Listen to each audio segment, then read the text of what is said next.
Shalom. Shalom. This is the brother Ra'aya. It's the brother Kalaya. GMS New Orleans coming at you with another lesson. But before we get started, as always, we're going to give all praises, glory, and infinite honors to Yahweh, Bahasham, Yahawashi, Bahasham, Rakakudash. Double honors to the apostles and elders of Great Millstone who rule and teach well. And peace and salutations to you sincere Akim out there, pushing this word in truth and sincerity to the four corners of the globe. May you brothers endure until the end.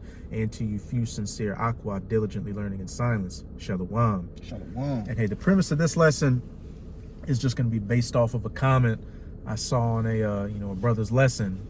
The brother, I think, if I remember, it's been a minute since I watched it. He put like a bunch of compilations of heathens and jakes that look like heathens, from what I could perceive in the spirit, just talking about how, so-called Negroes, they were really hearkening in on the Southern Kingdom, so-called Negroes, Latinos, Native Americans are really the children of Israel. And, you've got that knowledge, becoming more and more prevalent out here as we get closer and closer to the end. And then, without sounding too much like a broken record, what do we got? Israelites out here still trying to save the heathens. You got that whole situation with Genesis. And then when I went into the comment section, this comment, caught my attention.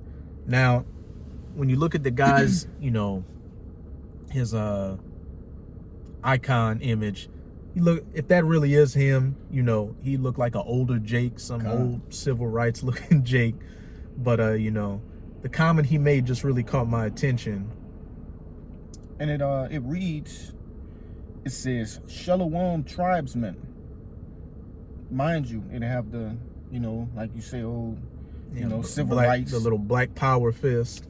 It says, if any of you experience a sincere Gentile who is awake, it is something I wish you'll experience. So he said, if any of you experience a sincere Gentile who is awake, it is something that I wish you'll experience. Now, from what I'm assuming, the Gentiles he's talking about are the heathen Gentiles. That's right. And, just what caught my attention is, Jake saying, what I take from him is saying, hey, you've got sincere Gentiles out here, and it's a beautiful thing to see an actual heathen acknowledge that we're the children of Israel, which at the end of the day, all knees are going to bow to Yahweh Bahasham, Yahawashi, the elect, all the way down, to the rest of the nation of Israel. But regardless, these heathen nations don't mean anything. Their opinion doesn't mean anything, their wants and their desires and whatnot. The only thing that matters is that you understand that they're beneath us. And in the kingdom of heaven, they're going to be beneath us, serving us. And, they're going to love it and they're going to like it because, they're going to be living in a righteous rulership, even though they got to go through 1,000 years of hardcore bondage and slavery to get there. But when everything's said and done, as it says in Proverbs 29, verse 2, when the righteous are in authority, the people rejoice. But regardless, now isn't the time for Jake to be getting all soft-hearted or emotional over these heathens. The only thing you should be concerned about is the fact that we are finally about to come into our eternal rulership, our rightful place. And in order to be a ruler and royalty, as Apostle Gabar has been saying a lot lately, a sign of that is having subjects. And who's going to be our subjects? These heathen nations under us. Yeah, you have some people who are sensitive about that topic, right? Having subjects, which, in all truth and reality, are simply just slaves, man. All right, let's just cut to the chase. They're slaves. All right, we've been slaved, under damn near every nation on the face of the planet Earth. Why can't we have slaves? All right, when slaves are actually a righteous thing, man. They do what? Okay, they handle the dirty work. They handle the things in which the king tell them to do. Shit. Things need to be done in the kingdom. The king is not about to get off the throne and do them himself. That's what exemplifies royalty, man. You think the king's just gonna come and open the door every time somebody knocks at the door? No, he's gonna set a set person for that particular job, and of course, in like manner for other jobs around the kingdom. Or go, build up a structure. Right. Go plant some seeds and pull the roots out and make sure it grows. No, that you have the king, or the ruler, the head at the top, and then you have the subjects underneath. That's right. And even when you look at this society, you know, whether you want to hear it or not, you're a subject. You're subject to your boss. You're subject to the job. You're subject to Esau. You're subject to the U.S. government. That's right. You do what they tell you to do. And if you get out of line, there are consequences for it. It's as simple as that.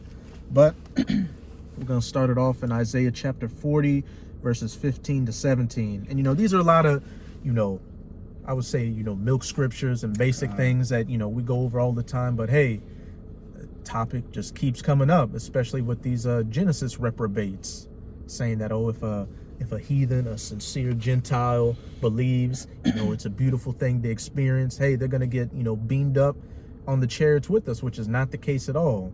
God. Only the elect are going on the chariots. Not even the whole nation of Israel is going to get beamed up. So what's that say about a damn heathen getting onto a chariot before an Israelite? It just doesn't make any sense. This is the book Isaiah chapter 40 and 15, and it reads, "Behold, the nations are as a drop of a bucket, and are counted as the small dust of a balance. Behold, he taketh up the isles as every little thing." Hey, behold, the nations are as a drop of a bucket. Now imagine, you know, you have a big pail, a big 3-gallon pail of water. You know, it's heavy, you're shaking, and you know, you get the majority of it to your destination. But do you think about those few drops that came out of it? No. That's how the Lord looks at these nations, as a drop in a bucket. And as it also said, as the small dust of a balance. Keep going on. God, it says, verse 16, "And Lebanon is not sufficient to burn, nor the beast thereof sufficient for a burnt offering. All nations before him are as nothing, and they are counted to him less than nothing and vanity." All nations, all heathen nations, before him are as nothing, and they are counted to him less than nothing and vanity. Contrary to popular belief, these other nations were simply created to serve the children of Israel. You know, what it is with a lot, this is my opinion, with a lot of Jakes is, you know, the Lord made us perfect. You know, he said Jacob was a plain man wanting nothing. And when you go into that word plain, if I remember correctly, I mean, he was complete in every way. You know, complete emotionally and intellectually, everything. And, you know, Jake has that compassion. And Jake thinks that because they're a compassionate person, these other nations have these same thoughts and ideologies and feelings as Jake, which is not the case. The heathens are animals that can speak. God. Hence why when you look at their rulerships and how they operate, how do they operate? As, you know, animals, as like beasts. Beasts, exactly. You got the Moabites eating live eels and crabs out here. And you got what? Elam, the East Indians, having cow dung parades where they worship cow shit and cook it and eat it. And then let's not even, you know, we could be here all day talking about Esau, the basest of men, who clearly shows that, you know, compassion, humanity, or humility is something he doesn't have, especially towards you Israelites.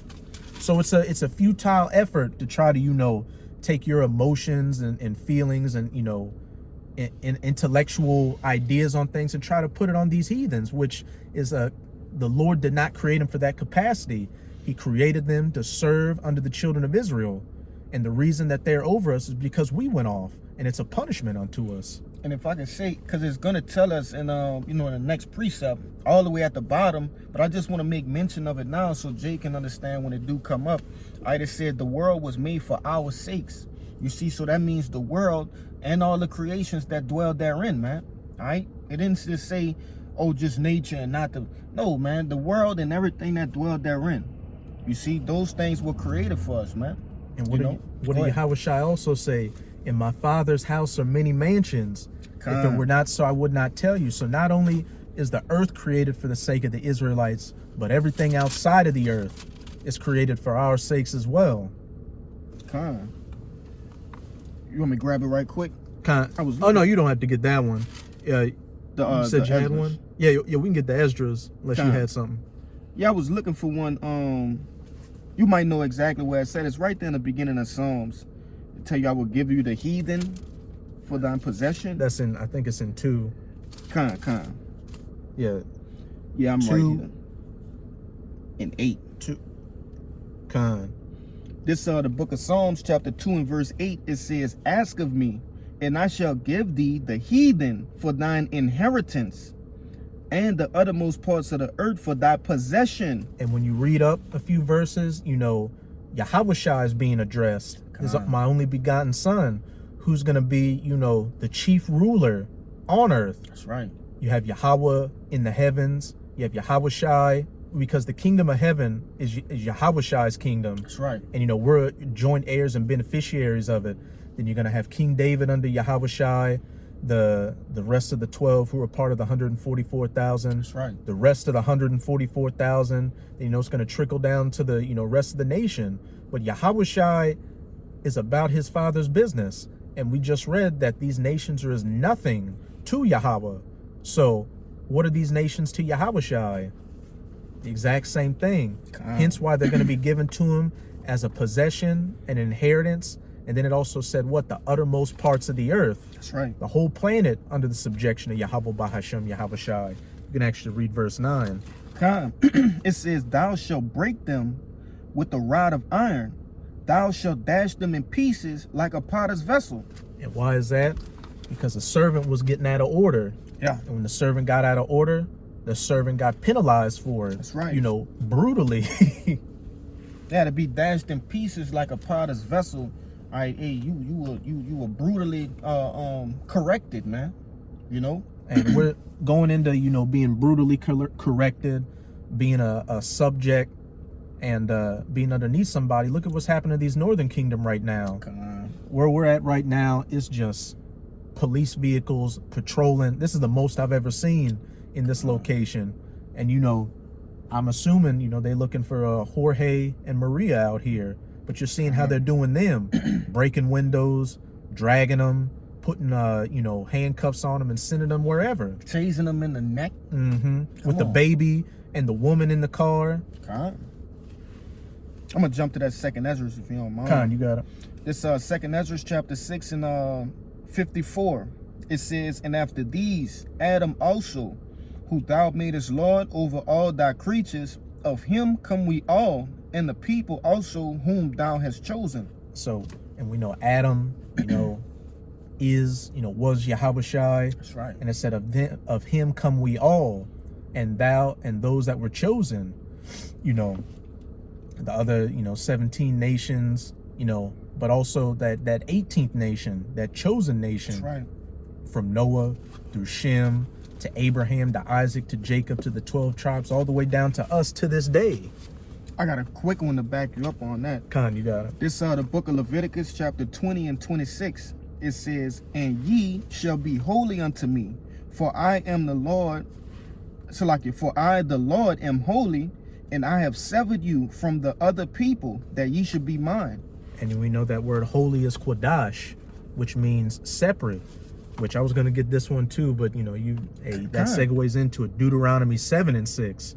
For thou art an holy, a separate people under Yahweh thy power. Yahweh thy power had chosen thee to be a special people unto himself, above all people that are upon the face of the earth. So a master and a subject. And the Israelites are that chosen line, that holy line, that is the master, while everything else is subject underneath us. Yeah, I'm gonna get back to it. This verse, this back in 2nd Ezra chapter 6 and 55, it says, all this have I spoken before thee, O Lord, because thou hast made us the world for our sakes. Thou hast made us the world for our sakes. Hey, it's like Tony Montana told Manny was his his main man when they were in the car, and he was like you know, they were just talking, you know, Manny was happy just to be, you know, underneath Frank. You know, hey Tony, we're making money, you know, let's just stay in our place. Not saying Tony Montana was a righteous man, because he was a demon. But what he said was powerful. He said, so Manny asked him, what do you want? He's like, I want the world, Chico, and everything in it. And then, you know, he saw the blimp after he took Frank out that said the world is yours. Con. And hey, the world is ours, and we want everything in it, including the people. That's right, man.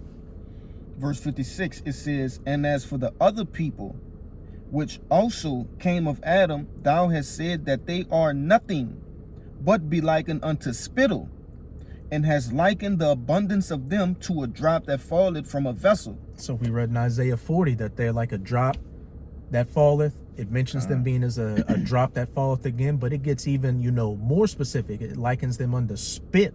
That's right. And, a spit is, when you spit out of your mouth, that's something you want to just get away. It's something that's aggravating you, so you spit it on the ground, and you don't give a second thought to it. That's the Lord to these nations out here. Again, he created them to be our subjects. Nothing more, nothing less. Yeah, there's no salvation for them, man. They're not being saved. You can't sneak a Edomite on a chariot, man. That ain't gonna go down. The closest they're gonna get to salvation is living under righteous rulers. That's it. And they're gonna love it. This is verse 57. Yeah, you can read it all the way down. It says, and now, O Lord, behold these heathen, which have ever been reputed as nothing. Which have ever been reputed as nothing. Con. It says, have begun to be lords over us, and to devour us. But we, thy people, whom thou hast called thy firstborn, thy only begotten, and thy fervent lover, are given into their hands. If the world be now made for our sakes, why do we not possess an inheritance with the world? How long shall this endure? And hey, we're just about at the end of it. But it said what? Yep. The world was made for our sakes. And when everything's said and done, when Yasharala is set back up in its rightful place, everybody else is going to be in their rightful place as well, which is underneath the subjection of Israel. So, there's no need. I'll say, hey, heathen, actual heathens, like, look, you're the children of Israel. I accept you as that. Hey, that's all fine and dandy. Right. But at the end of the day, your opinion doesn't move water, so to speak. God. We know we're Israel, and we know that the kingdom's coming to us, and you're going to be subject unto us, and it's as simple as that. Just get ready for slavery. Mm-hmm. That's all. That should be your whole concern as an actual heathen. Just getting ready for slavery. That's it, man. You got it. You had any other points you want to make? No, that's it. That's it. Hey, so with that, we hope you sincere Akim and Akwath were edified by this lesson. And again, before we get out of here, as always, we're going to give all praises, glory, and infinite honors to Yahweh, Bahashem, Yahawashi, Bahashem, Rakakwadash. Double honors to the apostles and elders of Great Millstone who rule and teach well. In peace and salutations to you sincere Akim out there, pushing this word in truth and sincerity to the four corners of the globe. May you brothers endure until the end. Shalom. Shalom.